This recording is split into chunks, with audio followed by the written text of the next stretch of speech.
get jobs, they work them to death, don't they? I mean, really, they just work them nonstop. And that's what I'm going to preach on today. Listen, kids.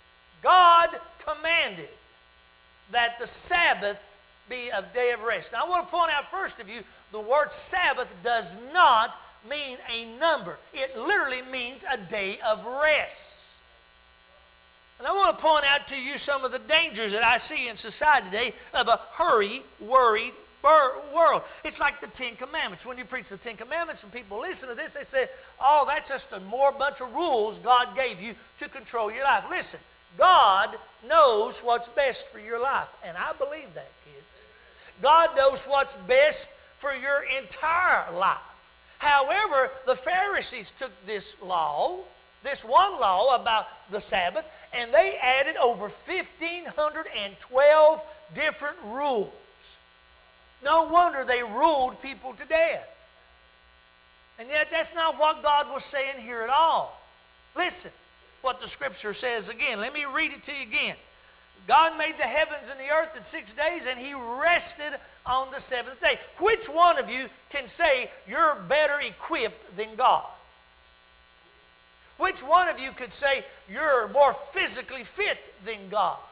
Folks, if God Almighty, who created the heavens and the earth, if He rested, you need to rest. And one of the things we're seeing even in society today, people are pushing and pushing to get ahead.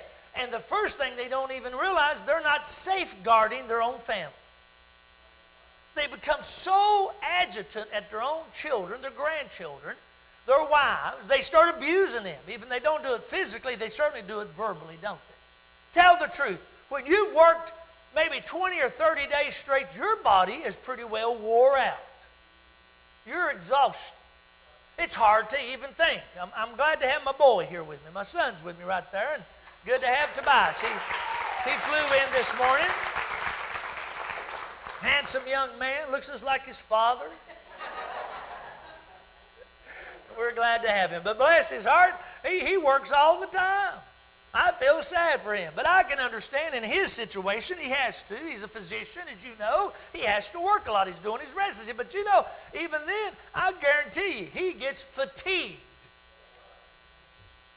And you know, the trouble is when you're wore out and when you're tired, you not only start abusing your family, but even if you're an employer, or your employee, you start getting grouchy at the people around you, don't you?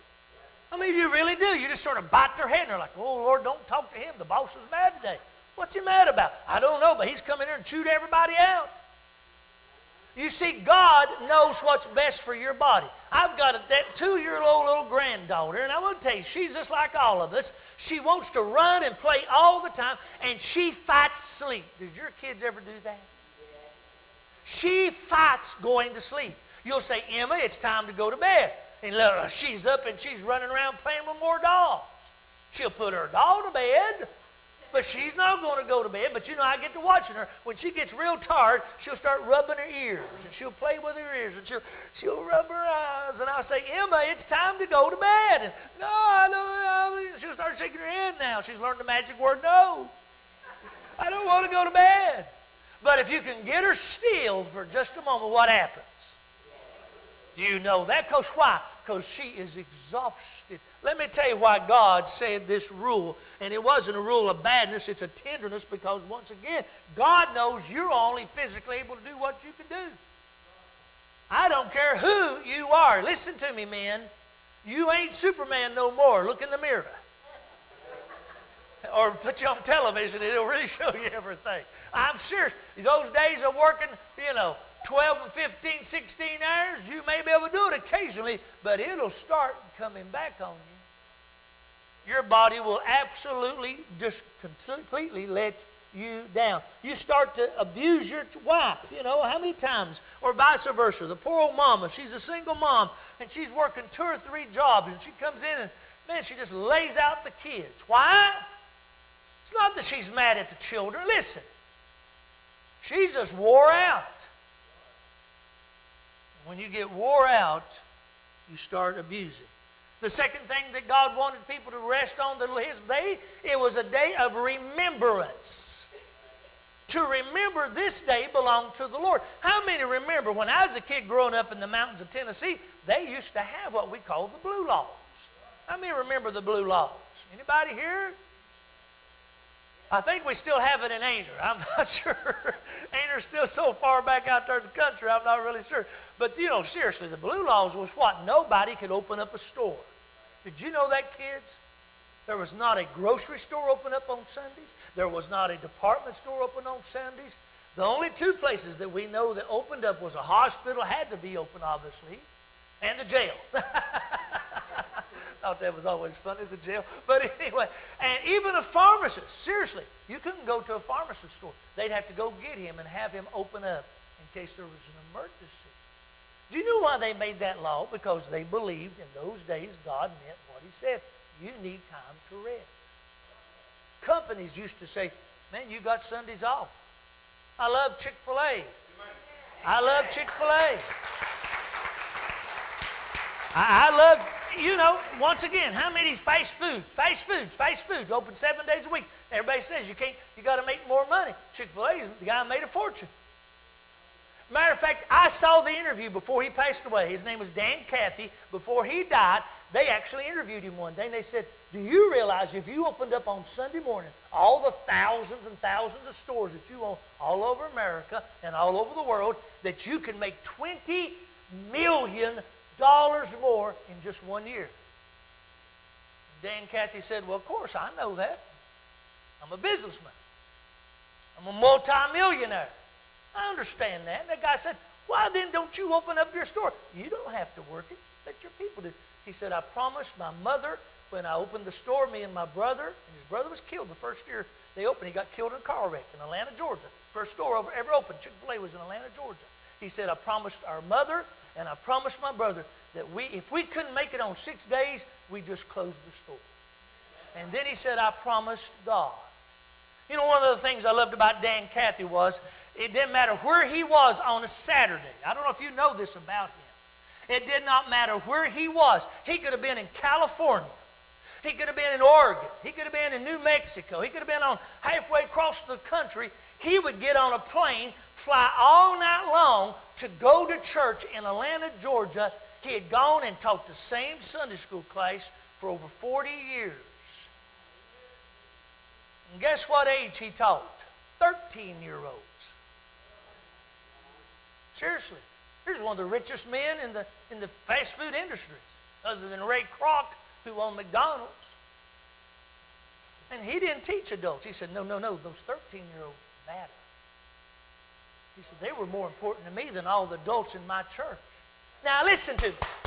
If the richest man in the fast food industry who made millions realized, you know, I need time to rest.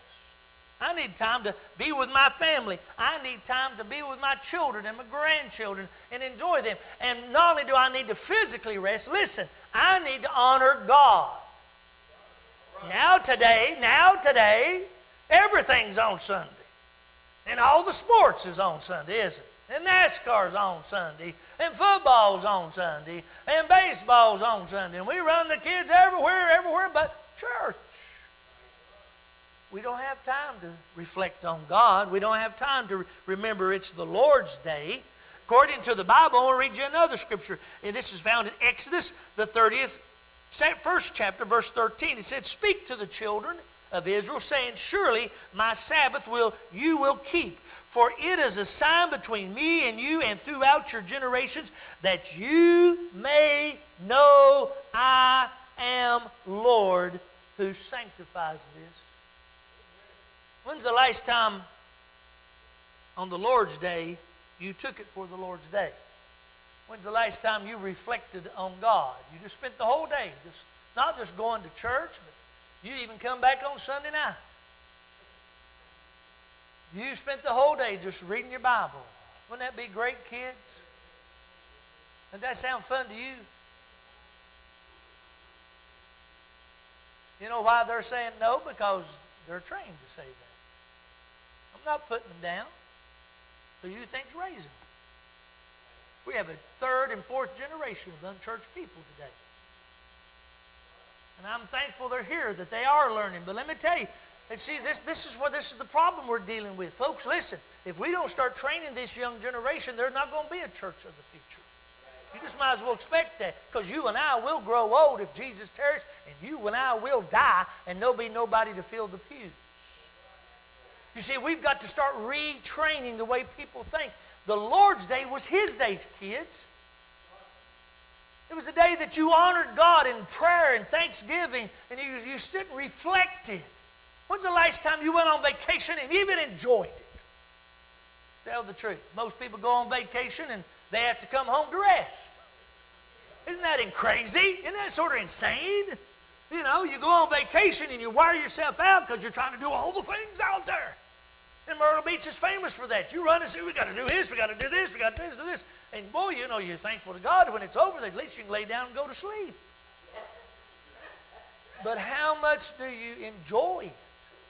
Once again, in our society, we hurry, worry, and sadly then you just die and they bury you. You know, there was a guy that was famous back in the early 80s in weightlifting. He came up with the motto, no pain.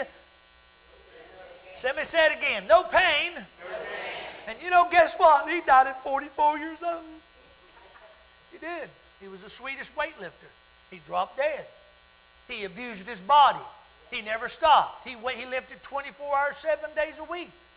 He never had let his body rest. Let me tell you, I used to lift weights as heavy as any man I knew of. And I used to be a lot bigger than I used to be. But they taught me one good lesson. You work 6 days and you better not lift the 7th day, because if you do, your body will start shrinking. Anybody that knows anything about lifting weights knows this. Your body has to reproduce and grow. You actually grow more when you're not lifting than when you're lifting. I mean, is I telling it right? Because your body has to have time to stretch. And it's the same thing spiritually. Jesus, who is the Son of God, often would get up early in the morning, and the men would wake up who was around him as apostles, and they'd be looking around and say, where's Jesus? Where's Jesus? Where's Jesus? And they'd look way across a mountain, and he'd be sitting over there by himself, talking to his daddy. Or he'd be across a lake, and they'd say, is that Jesus over there? Looks like him. Why did Jesus get up so early in the morning and leave his people? Because let me tell you, he needed to get away. That's why the Lord's Day was a day of time for you to get away from this world. This world is insane today. Now, it's not just the hurry and the worrying, it's the killing that's going on. It's the murdering that's going on. It's the violence that's everywhere. This world is losing its mind. It's just like we've gone crazy, hasn't it? And you know, it's like even wealth. The more you get, you think, well, surely to God they'd be happy. Not some people. The more they have, the more they want. And they look around and say, well, did you see what so-and-so's driving? She's driving a brand new car. I'm going to go get me a brand new car. Can you afford it? It don't matter. Joel used to teach her all the time about how the issues of money. Listen to me. He'd say, you know, he'd see people come in with a brand new car. I hope nobody here bought a new car this week.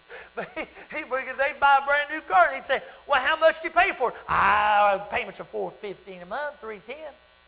No, that's not what I asked you. I asked you, how much did you pay for it? $310, $275. He said, you don't even know how much that car costs, do you? Well, no. All we know is we can make the payment. You wonder why you never get out of debt. Same thing for buying homes, as long as you make a payment. Years ago, I took the kids when they were younger up to see Hink and Karen showed us in Canada, and I'll never forget this. Hink took us down, and there were some of the most beautiful houses you'd ever want to see, and literally they were built 75 feet from each other. Row after row, kids, of these big, massive houses. He said, do you know what that is? I said, it's houses. He said, no, he said, our stupid government made a law that you could walk in, and as long as you could make a payment, you could own a brand new home. He said almost every one of those houses have no furniture in it. There are 20 and 30-year-old people who are paying ridiculous amount of money on payments, and they can't even buy furniture, but they got a big old pretty house. He said, that's pure dumb, to put yourself under that kind of stress. Somebody say amen. It's pure dumb to push yourself 24 hours a day, 7 days a week, because, folks, guess what? It'll kill you. Your body will collapse. We've got retired nurses here. You'll get sick. Your body will finally say, no, no, no, no. And you're going to say, go, go, go, go. And they'll say, I'll fool you to you. I'll give you a heart attack. That'll slow you down. I'll let you have a stroke. That'll really pull you down. I'll let you have exhaustion. You see, God knew what he was saying, brothers and sisters, when he said it was a day of not only resting our bodies, but resting our souls. That's why Jesus got away, kids.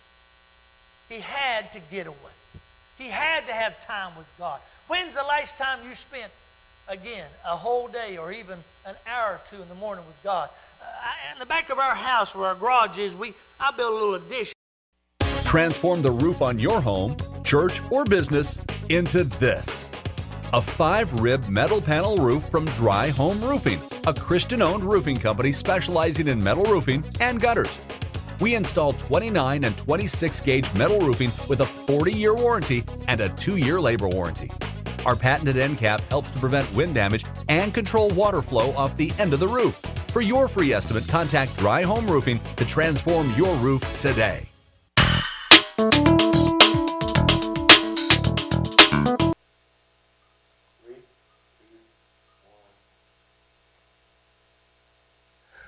Hey, folks, you caught me off guard, but that's okay. Good morning and good afternoon, and God bless each and every one of you. Hope you've been joining the service today.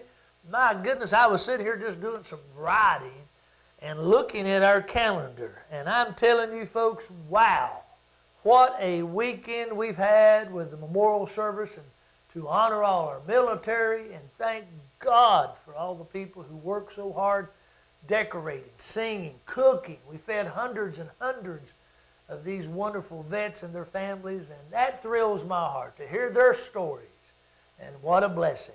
And you know, speaking of all the things we're doing this summer, that's what I really want to talk to you about. Matthew 28, verse 18, 19, and 20 says, is the Great Commission to go into all the world and preach the gospel to every creature.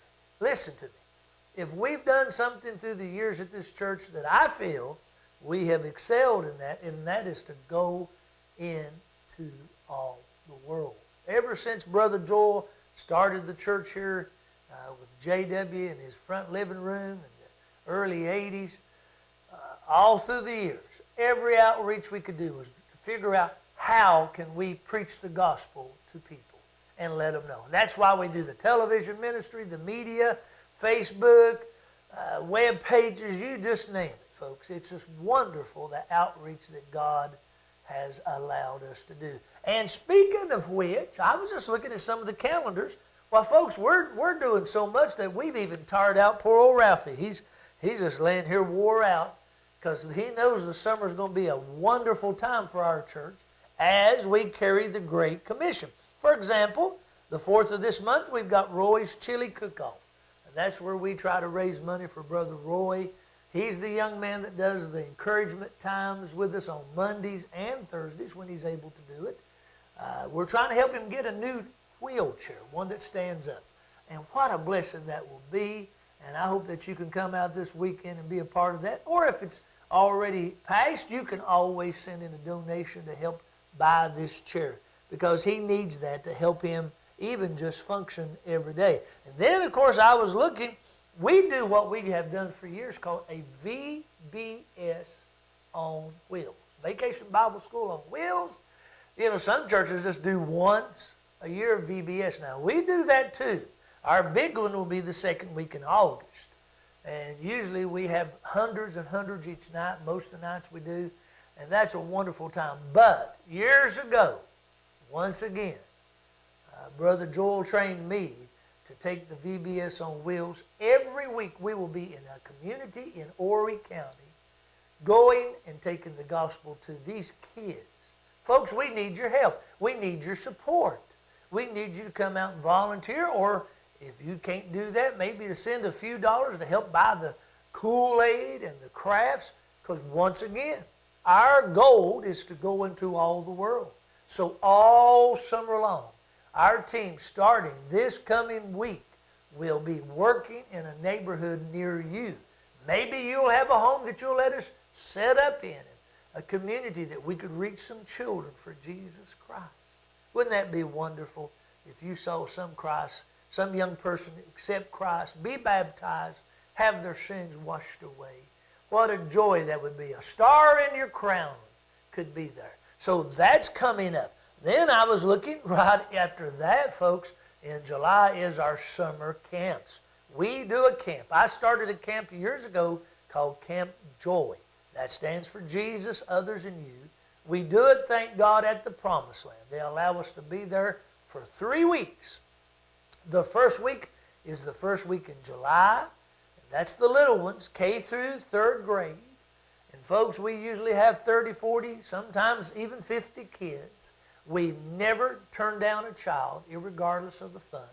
Second week is the middle school week. That's 4th through 7th grade. And of course, the last week is the high schoolers. And once again, never have we turned a child down because of lack of fun. That's why we wanted to start this program, to give these young people a chance to hear about Jesus, have fun in Christianity. Maybe you could, again, volunteer for this. Maybe you could come and help support a child. All through the month of June, we'll be taking up a second offering even here to help support young kids so they can hear about the gospel, have a wonderful, fun time. Why, folks, we've got horseback riding, swimming, water parks. We just have a ball. Crafts by the galore. And, of course, it's all under the umbrella of teaching the gospel of Jesus Christ. All 3 of our churches in the area will be involved in this. The Ecclesia Church and, of course, the Aner Christian Church. What a blessing they are to us there, too. So in July, the first 3 weeks, Camp Joy will be going. Then, after that, we're just a rolling church. We never have no time to slow down, and I like that. Even though it wears Ralphie out, he'll be all right, folks. I promise you, he'll catch a second wind.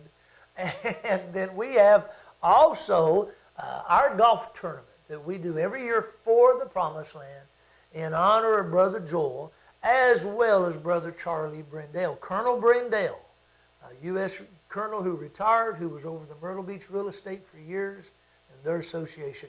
That'll be August the 5th. You've already heard us talk about it. We had Scott Taylor from the River Oaks Golf Course. That's a Saturday morning. We're asking everybody to try to be there about 8 o'clock. Kick off between 8:30 and 9. Wonderful time. Bring a team. Have fun. Help us raise this money. Why? Because as I even speak, praise God, at the Promised Land, we're building a brand new kitchen because we need it desperately there for the camps. The Aner Christian Church needs it desperately for their fellowship. The Promised Land needs it. And what a blessing this new building is going to be. But once again, it does take money to do these things. So why don't you consider a generous donation of any amount to the Promised Land Ministry? You can send it to our church here on Burkell Road, 1226 Burkell, the Christian Church. Earmark it Promised Land. Put a team in the golf tournament. Sponsor. We've got teams and individuals and businesses who are sponsoring the tournament. Last year, with God's help, we raised over $10,000. We're hoping this year that we can break $15,000 to help pay on the building. And again, once again, folks, honestly, you ever want to see what we do out there with those folks on drugs, alcohol, people in trouble? We've never turned them down, irregardless of money. That was Joel's dream. Never turn down somebody. And over 11,000 plus since 1987 has been helped because of a man of his faith and a man of his vision to reach out to hurting people. Thousands of lives and families have been changed. So why can I encourage you? August the 5th, golf tournament, be a part of that. And then, of course, the second week in August, I mentioned it earlier, our big vacation Bible school will be here that week. Folks, lots of stuff going on. See, as you can already tell, you probably realize now why you caught me off guard. Because, there's just so much. And that's just a little glimpse. Every Sunday, God bless our bus ministry team. here at this church. I love them. I'm thrilled. Do you realize that last Wednesday night we had, I believe it was 83 teenagers alone in this church? Most of them was bussed in, not including the little fellers that was running. Do you know every Wednesday night we have teams and people who volunteer, buy the food to feed these kids. They feed them on Sunday. Folks, we're not just feeding them physically, we're teaching them about the Great Commission.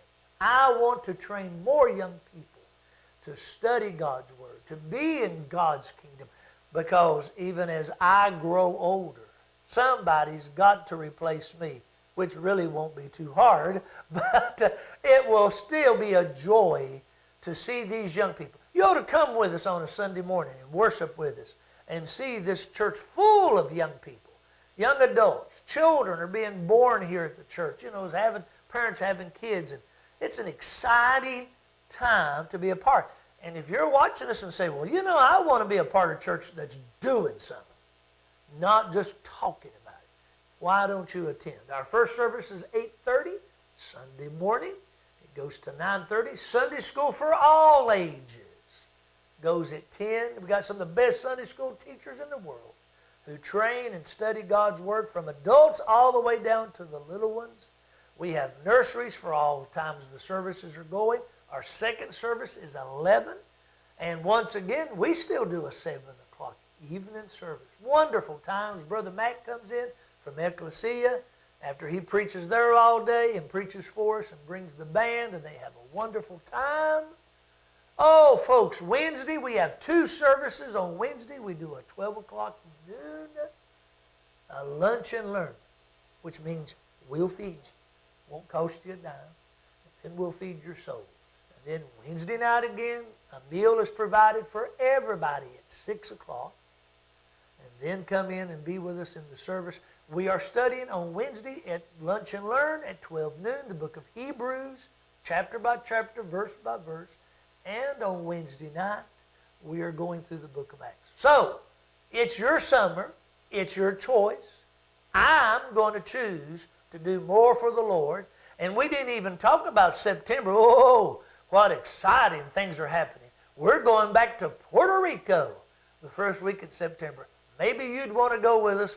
Help us plant a church in Ponce. Folks, a lot of things to do. We need your help. Why don't you choose to start attending one of our churches? Aner Christian Church, Highway 129. Ecclesia meets at Ori Tech on 501 on Sunday morning. Or why don't you come be with us at the home church, the mother church as we call it, here on Sunday. God bless you. It's your choice.